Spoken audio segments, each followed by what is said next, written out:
The day Sergeant Major Marcus Ellison returned to Texas, the air was thick with the kind of heat that made the horizon shimmer and the world feel like it was holding its breath. He stepped off the Army transport truck in his uniform, boots still caked with the red dust of Afghanistan, and looked out over the land he'd called home since he was a boy. His family's ranch, 100 acres of rolling pasture and old oaks, had been in the Ellison name for 3 generations. It was a place he'd learned to ride, to work, to dream, and a place he'd promised his late father he'd protect, no matter what. But there was something off about Marcus as he climbed the gravel driveway with his duffel bag slung over his shoulder. A shiny new mailbox with a different name had taken its place. The mailbox had vanished. The gate, once painted by his mother's careful hand, now bore a sign: private property, no trespassing. And beyond the fence, the house itself looked stripped of its soul. No flag on the porch, no tire swing in the oak, no sign of the life he'd left behind. He paused, heart pounding, and tried to make sense of it. That's when a white SUV pulled up, tires crunching on the gravel, and a woman in a crisp navy suit stepped out, clipboard in hand. "Can I help you?" she called, her tone clipped, eyes scanning his uniform with a mixture of suspicion and annoyance. Marcus straightened, the weight of his deployment still heavy on his shoulders. "This is my property," he said, voice steady. "I'm Sergeant Major Ellison. I just got back from overseas." The woman's lips tightened. "I'm afraid you're wrong. This property was sold at auction by the Homeowners Association. You'll need to leave." For a moment, Marcus just stared at her, the words not making sense. Sold? Auction? He'd left his mortgage on auto pay, left power of attorney with his cousin, left every document in order. "There must be a mistake," he said, trying to keep his anger in check. "This land has belonged to my family for nearly a century. I never authorized a sale."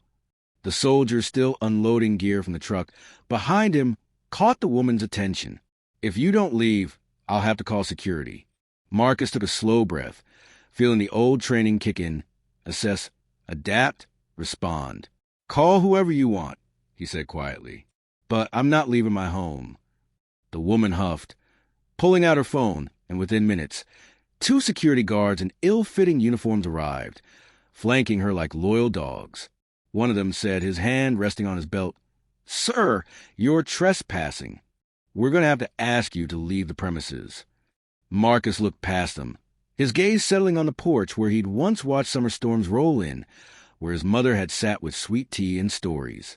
"You can ask all you want," he replied, "but I'm not going anywhere." The standoff drew a small crowd, neighbors peeking from behind curtains, a few kids on bikes circling at a distance, the HOA president herself, Mrs. Linda Haworth, striding up in a tailored suit and pearls, her face set in a mask of authority. "Sergeant Major Ellison," she said, her voice loud enough for everyone to hear. "This property was foreclosed due to unpaid HOA dues and sold at public auction. You have no legal right to be here." Marcus felt the world tilt. "Dues not paid? I set everything up before I left. I was deployed. The Service Member Civil Relief Act." "We followed all procedures," Haworth interrupted, waving her hand dismissively. "You should have read the notices." Marcus clenched his fists, the injustice burning in his chest. "I was fighting for this country. You sold my home while I was at war." Haworth's eyes narrowed. "Rules are rules, Sergeant. If you have a problem, take it up with the courts." The crowd murmured, some faces sympathetic, others cold. Marcus looked at the house, at the land, at the people who decided his sacrifice meant nothing. He thought his father's voice, steady and proud. "Never let anyone take what's yours, son. Not without a fight." He met Haworth's gaze by squaring his shoulders. "You made a mistake," he said, his voice low and certain, "and I'm going to make it right." The woman scoffed, turning away, but Marcus didn't move. He pulled out his phone, dialing the number he'd hoped he'd never have to use. "The legal office at Fort Hood. This is Sergeant Major Ellison," he said when the line picked up. "I need to report a violation of the Service Member Civil Relief Act. My home was sold while I was deployed." The voice on the other end was calm, professional. "We'll take care of it, Sergeant. Stay put." As the sun set over the ranch, Marcus stood his ground, the weight of his uniform a shield against the storm that was coming. He didn't know how long the fight would last, but he knew one thing for certain: he wasn't alone. Additionally, the Army would accompany him home this time. The next morning, the neighborhood was buzzing. Word had spread fast. There was a soldier back from deployment, standing in front of his own house, refusing to leave. Some neighbors watched from their porches, coffee mug in hand, while others whispered behind closed doors, speculating about what would happen next. Marcus barely slept, his mind racing with memories of the ranch, of his father's laughter echoing to the fields, of the promise he'd made to protect this land. He walked the perimeter at dawn, boots crunching on dew-soaked grass, taking in every detail. The barn his grandfather built, the old windmill creaking in the breeze, the pecan trees his mother planted the year he was born. He felt the loss like a fresh wound because this location contained a piece of his family's history in every square inch. But he wasn't alone for long. By mid-morning, a convoy of Army vehicles rolled up the road, dust swirling in their wake. Out stepped Captain Ramirez, a sharp-eyed officer with a reputation for getting things done. She approached Marcus with a firm handshake and a look of determination. "Sergeant Major, we've reviewed your case. By selling your property while you were deployed, the HOA broke federal law. We're here to make sure that gets corrected." Behind her, a team of JAG lawyers and military police fanned out, setting up a command post at the edge of property. The sight of uniformed soldiers moving with purpose sent a ripple of unease through the neighborhood. Mrs. Haworth, the HOA president, marched over, her heels clicking on the pavement. "What is the meaning of this?" Glancing at Captain Ramirez, she demanded, "This is private land. The Army can't just come in here." Ramirez didn't flinch. "Ma'am, under the Service Member Civil Relief Act, it is a federal offense to foreclose on or sell the property of an active duty service member without a court order. We have evidence that you and your board ignored those protections." Haworth's face flushed. "We followed all the rules. He didn't pay his dues. We sent notices." "He was deployed in a combat zone," Ramirez replied, her voice icy. "You were required by law to halt all proceedings until his return. Instead, you auctioned off his home and tried to erase his family's legacy." The crowd was growing, neighbors drawn by the confrontation. Some looked nervous, others curious, a few openly supportive. Marcus stood tall, his presence a silent rebuke to the injustice that had been done. The Army's legal team began reviewing documents, collecting statements, and interviewing witnesses. It didn't take long to uncover the truth. The HOA had rushed to foreclosure, ignored the power of attorney Marcus had left, and failed to notify the court of his deployment. Worse, they'd sold the ranch to a developer with ties to several board members, hoping to turn the land into a cluster of luxury homes. As the evidence mounted, the mood in the neighborhood shifted. People who had once sided with the HOA began to question their leaders. "I didn't know he was deployed," one neighbor whispered to another. "They never said anything about that." "They just wanted the land," someone else replied. "It's not right." By noon, the Army had filed an emergency injunction in federal court, halting all development and freezing the sale. The presence of military police at the gates was a stark reminder that crossing certain lines would result in consequences. Mrs. Haworth tried to rally her board, insisting they'd done nothing wrong, but the cracks were showing. Board members argued in hushed tones, some already distancing themselves from the decision. Marcus watched it all with a mixture of relief and anger. He was grateful for the support, but the betrayal still stung. This was supposed to be his homecoming, a return to peace after years of war, but instead he found himself fighting a new battle, one he never saw coming. Captain Ramirez approached Marcus on the porch that evening as the sun set, and the cicadas began their nightly chorus. "We're not done yet," she said, her tone gentle but firm. "The court will rule in your favor, but we need to make sure this never happens again. The HOA's practices are the subject of a comprehensive investigation by the Army. If they've done this to you, they may have done it to others." Marcus nodded, the weight of responsibility settling on his shoulders. "Thank you, Captain, for everything." Ramirez smiled. "You serve your country. Now it's our turn to serve you." As night fell, the ranch was quiet, but the sense of justice in the air was unmistakable. Marcus gave himself permission to have hope for the first time since he had returned, not only for his own future, but also for every member of the military who had ever been exploited while serving overseas. The fight wasn't over, but the tide had turned. Additionally, Marcus was not alone this time. The days that followed were a whirlwind of legal filings, news crews, and whispered conversations that swept through the neighborhood like a summer storm. The theft of Sergeant Major Ellison's ranch first made local news, then spread to national news. Reporters camped outside the gates, their cameras capturing every tense exchange between the Army and the HOA, every neighbor's anxious glance, every moment of reckoning for a community that had always prided itself on order and respectability. As if he were still overseas, observing a conflict from afar, Marcus observed everything with an odd sense of distance. But this was his life, his land, and the fight was personal. The Army's legal team worked continuously to gather evidence, conduct interviews with locals, and discover a pattern of abuse that extended far beyond Marcus's case. They found records of other service members who'd lost their homes while deployed, families who'd been threatened with foreclosure over minor infractions, and a paper trail of backroom deals that led straight to heart of the HOA board. The more they dug, the uglier it got. Captain Ramirez became a fixture at the ranch, her presence a source of comfort and strength. She coordinated with federal investigators, briefed Marcus on every development, and made it clear to the HOA that the days of unchecked power were over. "We're not just fighting for you," she told Marcus one evening as they walked the fence line, the sky painted with the colors of dusk. "We're fighting for every soldier, every family, every person who's ever been bullied by people who think the rules don't apply to them." Meanwhile, the neighborhood was changing. Some residents, ashamed of their silence, came forward to apologize. Mrs. Jenkins, who lived 2 doors down, brought over a casserole and tears in her eyes. "I'm so sorry, Marcus. I should have said something. I should have asked questions."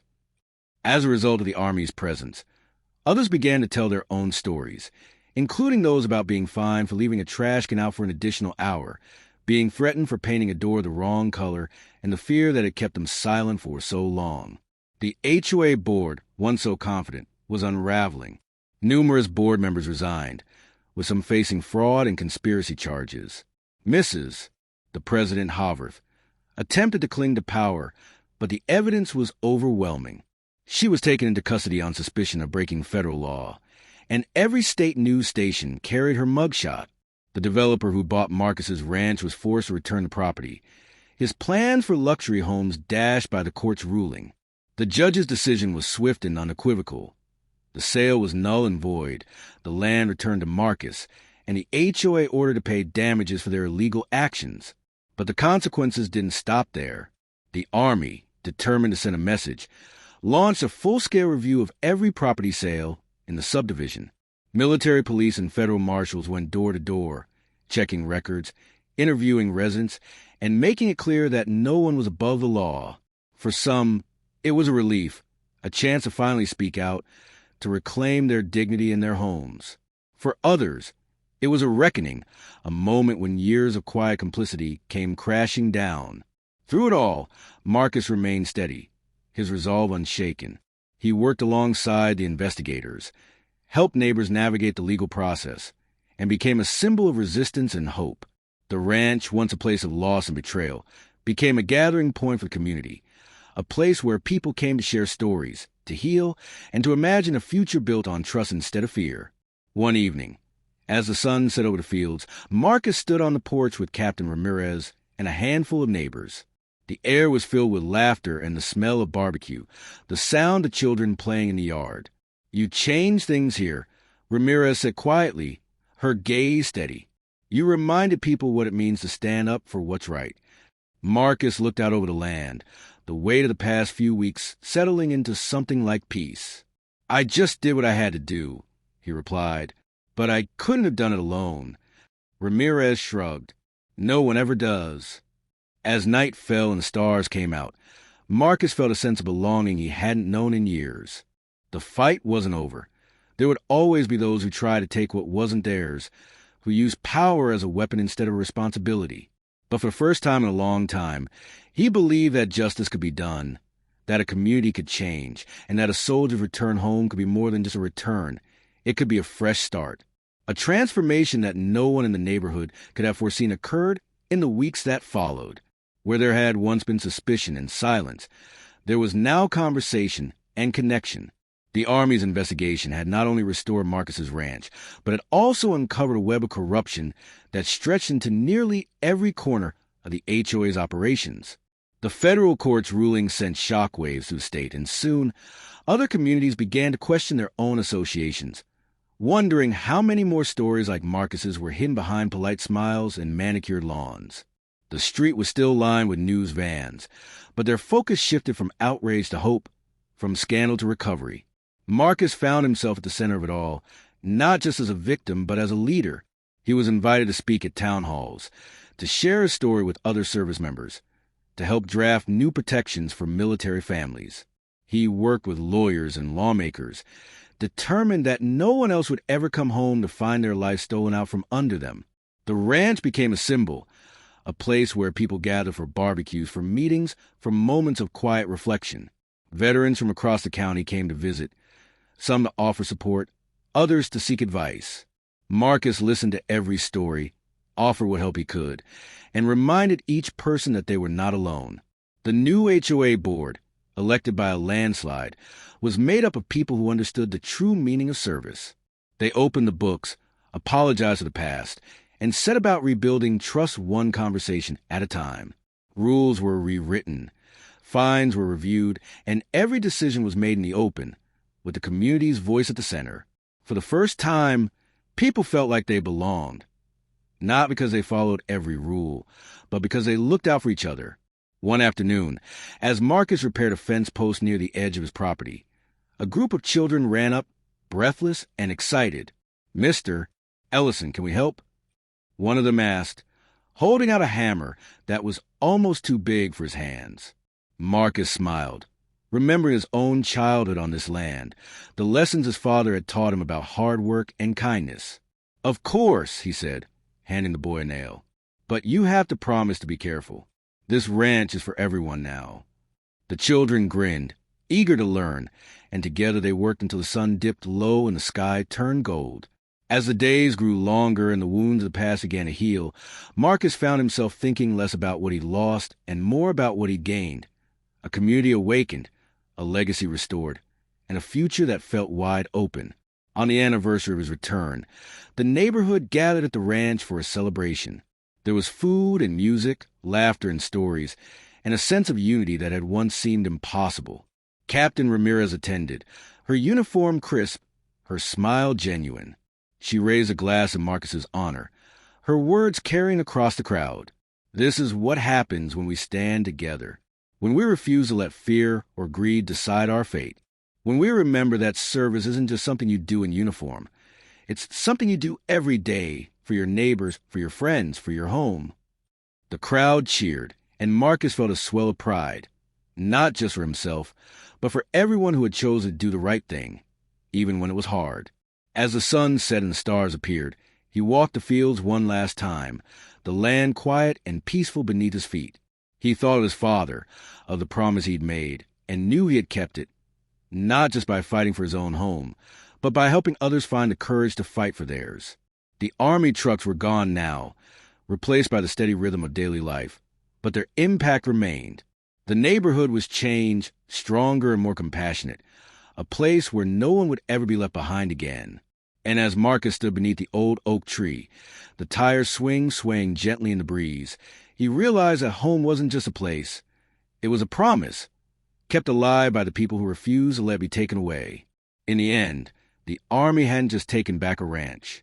They'd given a community back its heart, and in doing so, reminded everyone that justice, once awakened, can never be put back to sleep.